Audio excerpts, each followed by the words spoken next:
In this episode, we will be discussing Alabama tenant, absence, non-use, and abandonment.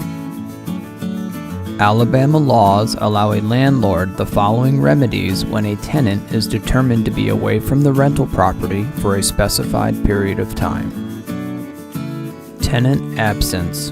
If a rental agreement requires the tenant to give notice to the landlord of an anticipated extended absence in excess of 14 days, pursuant to requirements found in our video titled Alabama Tenant's Responsibility to Maintain Dwelling Unit, and the tenant willfully fails to do so, the landlord may recover actual damages from the tenant. It is important to note, during any absence of a tenant in excess of 14 days, the landlord may enter the dwelling unit at times reasonably necessary.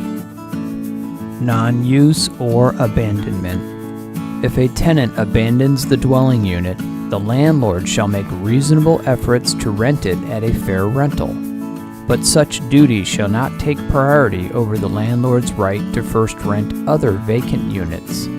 If the landlord rents the dwelling unit for a term beginning before the expiration of the rental agreement, it terminates as of the date of the new tenancy.